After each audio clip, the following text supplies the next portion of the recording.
రావటానికి కారణం ఇదిగోండి, బియ్యం కడిగిన నీళ్ళలో కూరగాయలు వేస్ట్, ఫ్రూట్స్ తొక్కలు, పూజకు వాడిన పూలు, అరటిపండు తొక్కలు ఇవన్నీ రాత్రి నానబెట్టి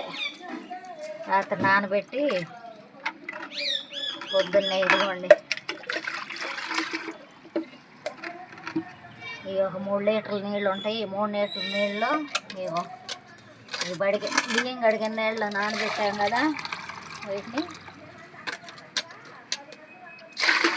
ఇవి కలుపుకొని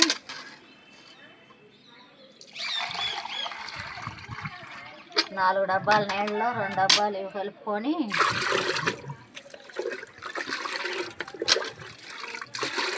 ఇలా మొక్కలకి ఇస్తుంటే మన మొక్కలకి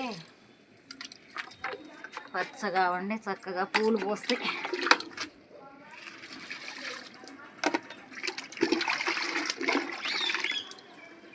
మీరు కూడా ఇలా చేసుకోండి. చక్కగా ఈ వేసవకాలం కూడా వర్షాకాలంలో ఉన్నట్టు ఉంటుంది మీ పూల తోట.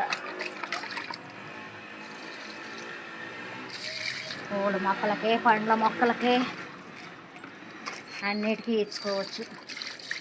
చూడండి కనకాంబరం, ఇది వేరే కనకాంబరం, ఇది కూడా ఎక్కువ పూలు పూస్తుంది, పెద్ద పెద్ద గెల్లేసి.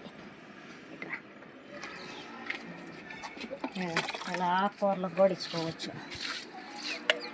ఇదేనండి ఈ గార్డెన్ సీక్రెట్. మా మిద్దె తోటలో పువ్వులు, ఆకుకూరలు ఇంత తాజాగా పచ్చగా ఉండడానికి కారణం ఈ వాటరు 2 నెలలకు ఒకసారి పశువుల ఎరువు కానీ, కిచెన్ కంపోస్ట్ కానీ వేసుకుంటే మొక్కలు బాగా ఎదిగి బాగా ఆరోగ్యంగా ఉంటాయి. ఇది చూడండి, తోటకూర ఎంత బాగుందో. ఆకు మీద మచ్చలు లేవు, పురుగు లేవు, బెజ్జాలు లేవు, ఎంత చక్కగా ఉందో చూడండి. ఇలాంటి ఆకుకూరలు పెంచుకొని తింటే, ఇలా ఆరోగ్యంగా ఉంటే ఆకుకూరలు ఇవి తింటే మనకు కూడా మంచి ఆరోగ్యాన్ని ఇస్తాయి. ఇంతేనండి. ఈ వీడియో నచ్చితే లైక్ చేసి సబ్స్క్రైబ్ చేయండి.